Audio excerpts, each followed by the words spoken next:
ನಾವು ಊರು ಬಿಟ್ಟು ಬೇರೆ ಊರಿಗೆ ಬಂದಿರ್ತೀವಿ ಒಂದು ಕೆಲಸ ಮಾಡಬೇಕು ಅಂತ. ಬಟ್ ನಮಗೆಲ್ಲೋ ಆಪರ್ಚುನಿಟೀಸೇ ಸಿಗ್ತಾ ಇರಲ್ಲ ಕೆಲಸ ಮಾಡೋದಕ್ಕೆ. ಎಷ್ಟೋ ಜನ ಅವ್ರ ಫ್ಯಾಮಿಲಿಗೆ ಸುಳ್ಳು ಹೇಳಿರ್ತಾರೆ, ನಾನೊಂದು ಕೆಲಸ ಮಾಡ್ತಾ ಇದ್ದೀನಿ, ನನಗೊಂದು ಕೆಲಸ ಸಿಕ್ಕಿದೆ ಅಂತ. ಬಟ್ ಅವರೆಲ್ಲ ಬೇರೆ ಬೇರೆ ಕೆಲಸ ಮಾಡ್ತಾ ಇರ್ತಾರೆ. ಅಂದರೆ ಸ್ವಿಗ್ಗಿ, ಝೊಮ್ಯಾಟೊ ಈ ಥರ ಕೆಲಸ ಮಾಡ್ತಿರ್ತಾರೆ. ಕೆಲಸ ಚಿಕ್ಕದೇ ಆಗಿರ್ಬೋದು, ದೊಡ್ಡದೇ ಆಗಿರ್ಬೋದು, ಬಟ್ ಅವ್ರು ಮಾಡ್ತಾ ಇರೋ ಕೆಲಸ ನಿಯತ್ತಾಗಿ ಮಾಡ್ತಾ ಇರ್ತಾರೆ. ಮನೇಲಿ ಅವ್ರು ಸುಳ್ಳು ಹೇಳಿರ್ಬೋದು, ಬಟ್ ಅವ್ರ ಮನೆಯವ್ರಿಗೋಸ್ಕರ ಏನೋ ಒಂದು ಕೆಲಸ ಮಾಡ್ತಾ ಇದ್ದಾರೆ. ಸೊ ಲೈಫಲ್ಲಿ ನಿಮಗೆ ಏನೋ ಆಪರ್ಚುನಿಟೀಸ್ ಸಿಕ್ಕರು ಅದನ್ನು ಯೂಸ್ ಮಾಡ್ಕೊಳ್ಳಿ.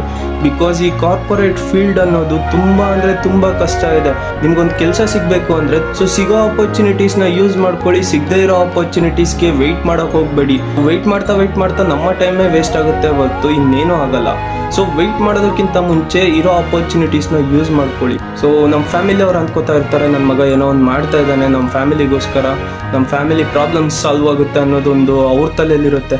ಸೊ ಅದನ್ನು ನೀವು ಥಿಂಕ್ ಮಾಡಿ. ಯಾಕಂದರೆ ನಿಮ್ಮ ಲೈಫು ನೀವು ಬಿಲ್ಡ್ ಮಾಡ್ಕೊಂಡಿದ್ದೀರಾ. ಇಲ್ಲೇವರೆಗೂ ನೀವು ಡಿಗ್ರಿ ಎಲ್ಲ ಕಂಪ್ಲೀಟ್ ಮಾಡಿಬಿಟ್ಟು ಇಲ್ಲೇವರೆಗೂ ಬಂದಿದ್ದೀರಾ, ಬಿಲ್ಡ್ ಮಾಡ್ಕೊಂಡಿದ್ದೀರಾ.